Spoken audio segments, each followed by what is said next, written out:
ചണ്ഡീഗഡിൽ കന്യാസ്ത്രീമാർ ജയിലിലാണ്. ബി.ജെ.പിയുടെ ഓപ്പറേഷൻ കന്യാസ്ത്രീ സംഭവം ഇങ്ങനെ പുരോഗമിക്കുകയാണ്. അനൂപ് ആന്റണി അവിടെയുണ്ട്. പാർട്ടിയുടെ ജനറൽ സെക്രട്ടറിയാണ് ബി.ജെ.പിയുടെ. അനൂപ് ആന്റണിയെ പാർട്ടി ജനറൽ സെക്രട്ടറി ആക്കിയത് തന്നെ ക്രിസ്ത്യൻ ന്യൂനപക്ഷത്തെ ഒപ്പം ചേർക്കാനാണ്. കേരളത്തിൽ ക്രിസ്ത്യാനികളുടെ വോട്ട് കിട്ടിയാൽ മാത്രമേ ബി.ജെ.പിക്ക് എന്തെങ്കിലും നേട്ടം കൊയ്തു എന്ന് ഉറപ്പിക്കാൻ കഴിയുകയുള്ളൂ. നിലമ്പൂർ ഉപതെരഞ്ഞെടുപ്പിൽ പോലും ഏകദേശം 850 വോട്ടുകൾ കൂടുതൽ കിട്ടിയത് ഈ മലയോര മേഖലയിലെ ക്രിസ്ത്യാനികളുടെ വോട്ടാണെന്ന് ബി.ജെ.പി വിലയിരുത്തിയിട്ടുണ്ട്. ഞാൻ പറഞ്ഞു വരുന്നത്, കന്യാസ്ത്രീമാർ അറസ്റ്റ് ചെയ്യപ്പെട്ടപ്പോൾ ബജ്രംഗദൾ പ്രവർത്തകനും നേതാവുമായ ജ്യോതി ശർമ്മ അവിടെ വന്ന് കാട്ടിക്കൂട്ടിയ സംഭവങ്ങളൊക്കെ, വീഡിയോ ദൃശ്യങ്ങളൊക്കെ ഇതിനകം തന്നെ പ്രേക്ഷകർ കണ്ടിട്ടുണ്ടാകും. അവർ വന്ന് പറയുകയാണ്, തല്ലും, മിണ്ടിയാൽ തല്ലിക്കളയും, തല്ലും എന്ന് പറഞ്ഞ് കന്യാസ്ത്രീമാരെ അടച്ചാക്ഷേപിച്ച് ഒരു മൂലക്കിരുത്തി. എന്നിട്ട് 3 യുവതികളെ ചോദ്യം ചെയ്യുന്ന ദൃശ്യങ്ങളാണ് നമ്മൾ കണ്ടത്.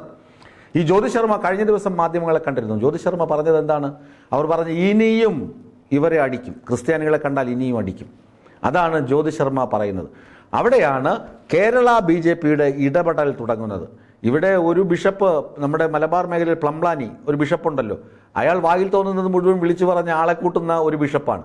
അയാൾ പറഞ്ഞു, ഈ കന്യാസ്ത്രീമാരെ മർദ്ദിച്ചതും തടഞ്ഞു വെച്ചതുമൊക്കെ സംഘപരിവാർ സംഘടനകളാണെന്ന് തെളിയിക്കാൻ പറ്റുന്ന തെളിവൊന്നും അയാൾക്ക് കിട്ടിയിട്ടില്ലെന്നാണ്.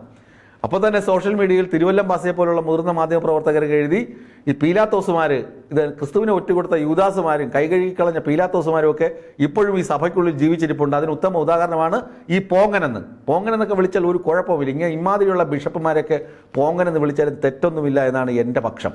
അതുകൊണ്ട് ഈ പ്ലംബാനി അയാൾ പറഞ്ഞത് സംഘപരിവാറുകാരാണ്, തെളിവൊന്നുമില്ലെന്നാണ്. ചിലരാണെങ്കിലോ എഡിറ്റോറിയലൊക്കെ എഴുതിയിട്ട് അരമനയിൽ അടച്ചിരുന്നു. കാരണം ബി.ജെ.പിയുടെ പിന്തുണയില്ലാതെ ഇവർക്ക് മുന്നോട്ട് പോകാൻ കഴിയില്ല.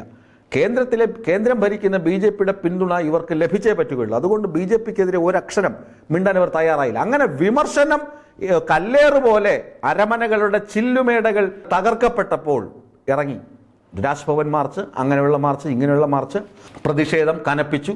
അങ്ങനെ ഏതായാലും ബിഷപ്പുമാർ കുറേ പേർ തെരുവിൽ ഇറങ്ങിയിട്ടുണ്ട് കന്യാസ്ത്രീമാർക്ക് വേണ്ടി. അതുപോലെ ഈ പ്ലംബാനിയെ പോലുള്ള കുറച്ച് ആളുകൾ കുഴലൂത്തുമായി ഇപ്പോഴും നടക്കുന്നുണ്ട്. എന്നാൽ ഇവിടെ കേക്ക് വിതരണം ചെയ്യുന്ന ബി.ജെ.പിയുടെ രാഷ്ട്രീയ മുന്നോക്ക രീതി, അത് വിജയം കാണുന്നതിൻ്റെ തെളിവുകളാണ് ഇപ്പോൾ കാണുന്നത്. കാരണം ഒരു നയതന്ത്ര ഇടപെടൽ. രാജീവ് ചന്ദ്രശേഖർ ആദ്യമേ പറഞ്ഞു, കന്യാസ്ത്രീകൾ മതപരിവർത്തനം നടത്തിയിട്ടില്ല. കാരണം അതിന് തെളിവുകളുണ്ട്. തെളിവുകൾ കൃത്യമായുണ്ട്. തെളിവുകൾ കൃത്യമായുണ്ട്. അവരുടെ കയ്യിൽ രക്ഷിതാക്കളുടെ സർട്ടിഫിക്കറ്റ് ഉണ്ട്, ജോലിക്ക് പോകാനുള്ള അനുമതി പത്രമുണ്ട്. പിന്നെ അവർ പരമ്പരാഗതമായ ക്രിസ്ത്യാനികളാണ്. അവരെ സുരക്ഷിതമായി കൂട്ടിക്കൊണ്ടുപോകാൻ മാത്രമാണ് കന്യാസ്ത്രീകൾ റെയിൽവേ സ്റ്റേഷനിലെത്തിയത്. ഈ യുവതികൾക്ക് പ്ലാറ്റ്ഫോം ടിക്കറ്റ് ഇല്ല എന്നൊരു കുറവ് മാത്രമേ ഉണ്ടായിരുന്നുള്ളൂ. പ്ലാറ്റ്ഫോം ടിക്കറ്റുമായി കന്യാസ്ത്രീകൾ വരുമെന്ന് അവർ പറഞ്ഞപ്പോഴാണ് റെയിൽവേ പോലീസ് അവരെ തടഞ്ഞു വെച്ചത്. ഇതറിഞ്ഞിട്ടാണ് റെയിൽവേ പോലീസിലെ ഒറ്റുകാരാണ് നേരെ ബജ്രംഗദളിലെ ജ്യോതി ശർമ്മയ്ക്കൊക്കെ കാര്യങ്ങൾ വിളിച്ചു പറഞ്ഞു കൊടുത്തത്. ജ്യോതി ശർമ്മയൊക്കെ പാഞ്ഞെത്തിയാണ് കന്യാസ്ത്രീകളെ ഘരാവ് ചെയ്യുകയും അടിക്കാനൊങ്ങുകയും കയ്യേറ്റം ചെയ്യുകയും ചെയ്തത്. ഇത് ഒരു വശത്ത്. ഏതായാലും അനൂപ് ആന്റണിയെ അവിടെ ചണ്ഡീഗഡിലേക്ക് വിട്ട ദൗത്യം ബി.ജെ.പിക്ക് വിജയത്തിൻ്റെ സൂചനയാണ്. ബി.ജെ.പിയുടെ ദൗത്യം വിജയിക്കുന്നു എന്നതിൻ്റെ സൂചനയാണ് നൽകുന്നത്. അനൂപ് ആന്റണി അവിടെ പോയിട്ട് ഉപമുഖ്യമന്ത്രിയെയും മുഖ്യമന്ത്രിയെയും കണ്ട് കാര്യങ്ങൾ ധരിപ്പിച്ചു. ഉടനെ തന്നെ പ്രസ്താവന വന്നു, ഒരു നോട്ടപ്പിശകാണ് ഈ അറസ്റ്റിന് പിന്നിലെന്ന് സർക്കാർ തലത്തിലുള്ള ഒരു പ്രതികരണം വന്നു കഴിഞ്ഞു. നോട്ടപ്പിശക്, ഒരു വീഴ്ച പറ്റിയതാണ്, കന്യാസ്ത്രീമാരെ അറസ്റ്റ് ചെയ്തത് വീഴ്ചയായിരുന്നു എന്ന് സർക്കാരിനെ പറയേണ്ടി വന്നു. അത് അനൂപ് ആന്റണിയുടെ ഇടപെടലാണ്.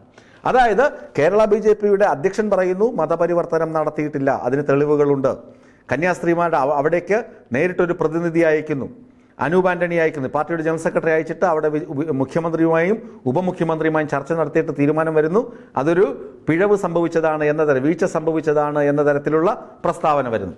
ഇനിയിപ്പോൾ സെഷൻസ് കോടതിയിലാണ് കന്യാസ്ത്രീമാരുടെ ജാമ്യാപേക്ഷ ഇരിക്കുന്നത്. സെഷൻസ് കോടതി ഒരുപക്ഷെങ്കിൽ ഇന്ന് ജാമ്യം നൽകുകയും ചെയ്യും. ഞാൻ പറഞ്ഞു വരുന്നത്, ബി.ജെ.പിയുടെ ഓപ്പറേഷൻ, ബി.ജെ.പി സംസ്ഥാന ഘടകത്തിൻ്റെ ഓപ്പറേഷൻ ഇക്കാര്യത്തിൽ ഒരു പരിധിവരെ വിജയിച്ചു എന്ന് പറയാം. ബിഷപ്പുമാരുടെ പ്രതിഷേധമൊക്കെ അവിടെ നിൽക്കട്ടെ. ബിഷപ്പുമാരുടെ പ്രതിഷേധം എന്ന് പറയുന്നത് പുകമറ സൃഷ്ടിക്കാനാണ്. ഒരു ബിഷപ്പ് വിളിച്ചു പറഞ്ഞല്ലോ, ഞാൻ നേരത്തെ സൂചിപ്പിച്ചു, വിളിച്ചു പറഞ്ഞതാണ് ഇത് സംഘപരിവാർ സംഘടനകൾ ചെയ്താണെന്ന് ഉറപ്പിച്ച് പറയാൻ പറ്റില്ല.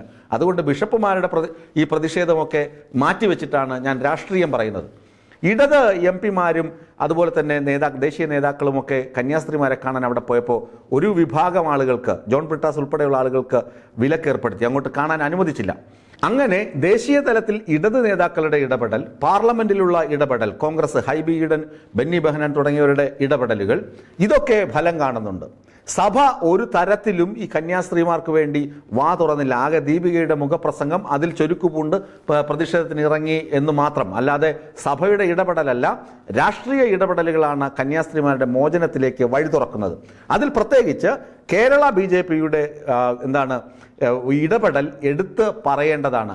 കാരണം BJPക്ക് കേരളത്തിൽ അക്കൗണ്ട് തുറക്കണമെങ്കിലോ കേരളത്തിൽ ഏതെങ്കിലും തരത്തിൽ വോട്ട് വിഹിതം കൂട്ടണമെങ്കിലോ ക്രിസ്ത്യൻ ന്യൂനപക്ഷത്തിൻ്റെ വോട്ട് അത്യന്താപേക്ഷിതമാണ്. അതുകൊണ്ട് ക്രിസ്ത്യാനികളെ കേരളത്തിൽ പിണക്കാൻ പറ്റില്ല.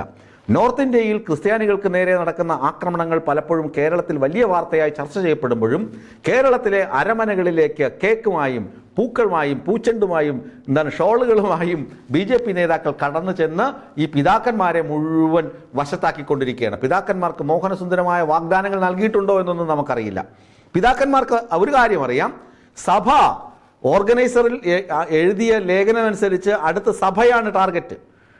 വഖഫ് നിയമ ഭേദഗതി ശരിയായി, ഇനി അടുത്ത സഭയുടെ സ്വത്തുക്കൾ, ഇതാണ് അവരുടെ കണ്ണ്.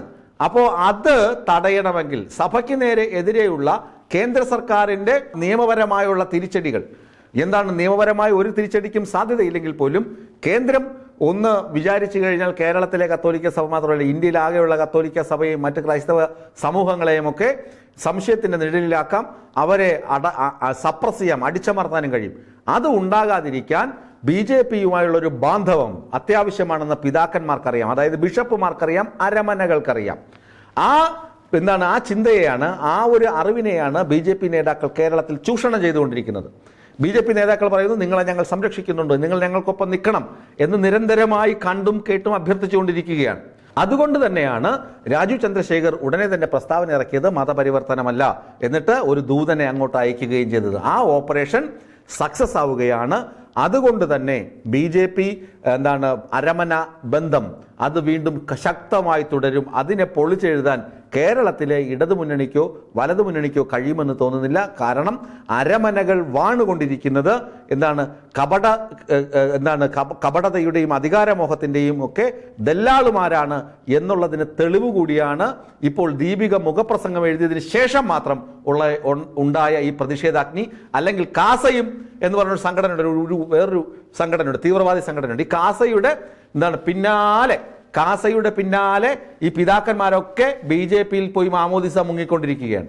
അതുകൊണ്ട് ഇവരെ ഒന്നും വിശ്വസിക്കാൻ പറ്റില്ല. ഇത് കേന്ദ്രത്തിൽ പാർലമെന്റിൽ നേതാക്കൾ MP-മാരും ഇടത് വലത് MP-മാർ ഉയർത്തിയ ശബ്ദം, പ്രതിഷേധ ശബ്ദം, അതുപോലെ കേരളത്തിലെ BJP അവിടെ നടത്തിയ ഇടപെടൽ, ഇതൊക്കെയാണ് കന്യാസ്ത്രീമാരുടെ മോചനത്തിലേക്ക് വഴി തുറക്കുന്നത്. ഈ മതപീഡനം അവിടെ ഒഴിവാക്കപ്പെടുന്നെങ്കിൽ അതിൻ്റെ ഉത്തരവാദിത്വം, അതിൻ്റെ ക്രെഡിറ്റ് BJPക്കും അതുപോലെ തന്നെ രാഷ്ട്രീയ കക്ഷി നേതാക്കൾക്കുമാണ്. ഒരിക്കലും ബിഷപ്പുമാർക്ക് അതിൽ കക്ഷി ചേരാൻ, ക്രെഡിറ്റ് അടിക്കാൻ കഴിയുകയില്ല.